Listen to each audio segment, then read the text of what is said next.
Assalamualaikum.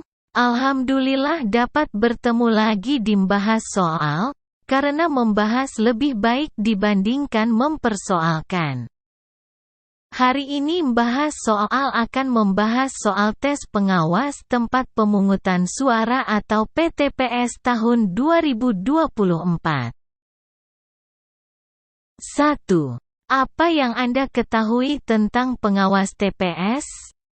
Disebutkan dalam Peraturan Bawaslu Nombor 1 Tahun 2020 Pasal 1 Ayat 11, pengawas TPS adalah petugas yang dibentuk oleh Panwaslu Kecamatan untuk membantu tugas pengawasan di tingkat kelurahan atau desa.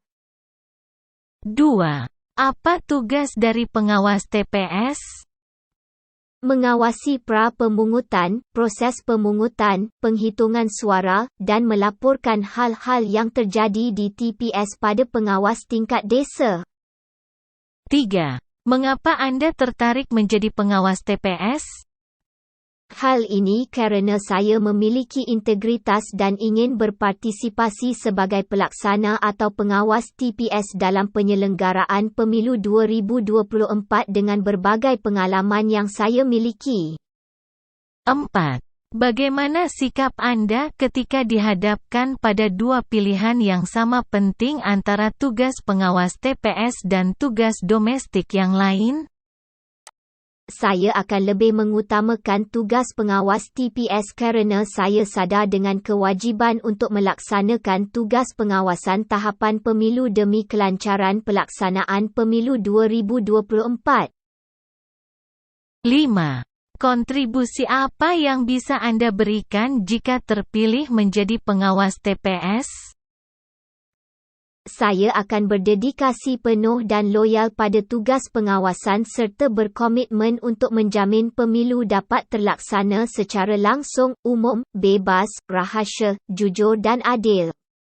6. Apakah Anda siap apabila dibutuhkan pada waktu-waktu tertentu di luar jam kerja? Saya siap dibutuhkan kapan saja dan saya akan selalu siap untuk berkoordinasi dengan jajaran pengawas pemilu tingkat kecamatan dan kelurahan atau desa setiap saat. 7. Berapa jumlah pemilih pemilu untuk setiap TPS? Berdasarkan Pasal 350 UU Nombor 7 Tahun 2017 tentang Pemilu menyatakan, setiap TPS paling banyak berjumlah 500 orang. 8.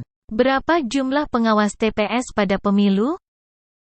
Dalam Peraturan Bawaslu Nombor 1 Tahun 2020 Pasal 43 Ayat 2, setiap TPS memiliki satu orang pengawas TPS sesuai dengan peraturan yang ada.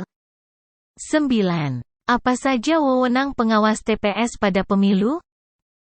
Wewenang pengawas TPS tidak hanya terbatas pada tugasnya sebagai pengawas, namun juga meliputi menyampaikan keberatan terhadap pelanggaran.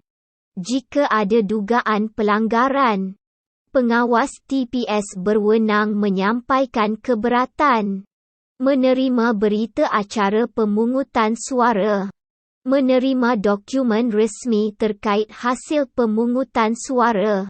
Pelaksanaan wewenang lain dilakukan sesuai dengan peraturan perundang-undangan yang berlaku. 10.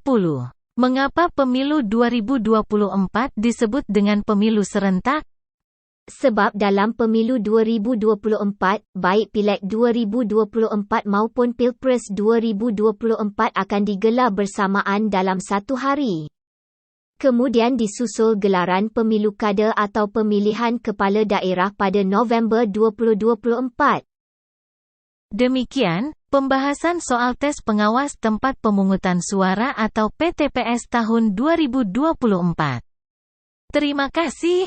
Wassalamualaikum.